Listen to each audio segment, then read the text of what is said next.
Oh, let's talk about Star Trek some more. The issue with Stacey Abrams as the president of the world, the president of Earth. I don't know if you guys know this, but in the latest episode of Star Trek Discovery, STD, Stacey Abrams made a glorified cameo appearance as the president of Earth, and the internet is abuzz by it. I woke up yesterday and saw this and was just like, no way. And I looked it up, found out it's true, and I was just like, wow, okay. I mean, that was basically my reaction. It's just not right, Star Trek wise. It's just another example of these writers who have basically ruined Star Trek ever since the Kurtzman took over. Star Trek Into Darkness. Star Trek 9 was okay, but ever since Into Darkness, like every Star Trek property is just, it's not only bad, it's also inherently not Star Trek for lots of reasons. Um, I mean, aesthetically, just minor grievances, things like these constant camera crane shots and dolly shots. Every single shot is some kind of grandiose camera work. They've got bombastic special effects and action scenes. They've got these atmospheric, dark lit sets, which, these things are cool, but not in Star Trek. It's not aesthetically Star Trek. But like I said, those are minor problems. The bigger problems are the way everyone behaves in these new Star Treks. Everyone is insubordinate. Everyone lacks discipline. Everyone uses profanity. It's just not. It's not that civilized um, world that we've all grown to love, where everyone is polite and courteous and respectful, and assholes are just few and far between. Because that's the thing about Star Trek is it is a meritocracy.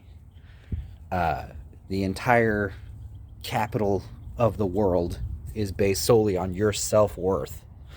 Because you have to understand, it's limitless resources. There's no money. There's no scarcity. But it's not a communist or socialist world. That's a misconception. That's actually the Borg. The Borg would be, closer to a communist utopia. The difference with Star Trek is like, yeah, you can have a huge mansion and unlimited electricity and food and water and live like a king because we have replicators. You don't need any money to do that.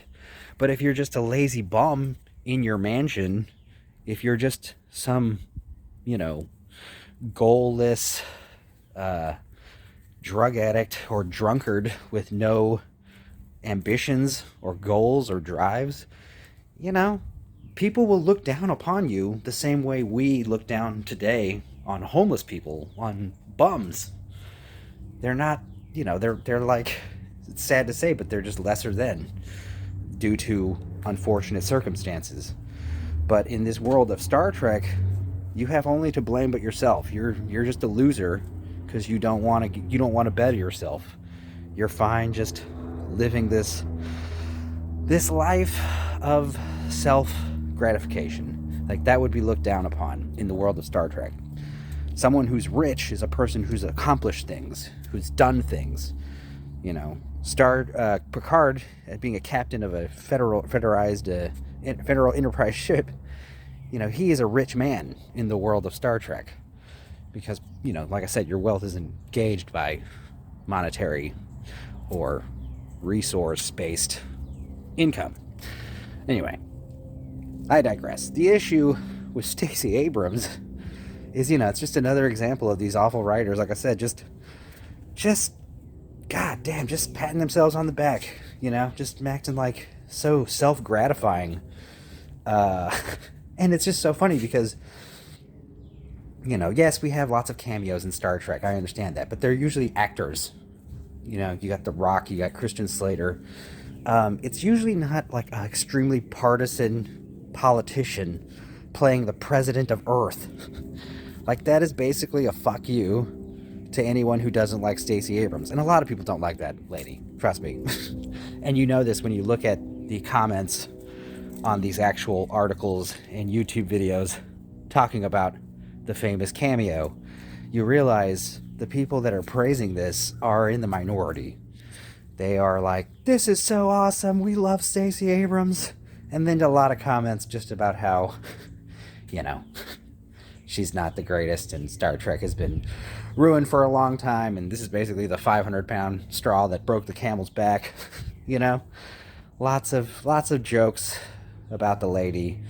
You know, I'm not going to stoop that low. But what I will say is the people who are in favor of it, they have these interesting comments, these interesting takes where they say, hey, the only reason you guys don't like this is because of her politics. And it's like, no. The reason why you like it is because of her politics. We don't like it because it's fucking try hard. It's, like I said, self-gratifying, patting yourself on the back nonsense. And it's also, you know, it's insulting to half the fan base, people who don't agree with you. I mean, telling them basically to fuck off. That's not the way of Star Trek. Star Trek, you know, it's a peaceful society. Everyone gets along, despite opposing views. And I can prove that this is hypocrisy because if, like, Ron DeSantis showed up and he was the president of Earth, the same people praising this shit would be literally frothing at the mouth. They would be so insanely irate and angry about it. They would be asking for heads to roll. Meanwhile, the people who don't like the Stacey Abrams cameo would probably also find the Ron DeSantis thing cringy and, you know, very, what's the word I'm looking for here? Partisan. It's very, divisive.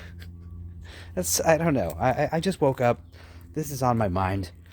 You know, stop glorifying politicians and actors and musicians. They're all shitheads. Please understand this. For the love of God.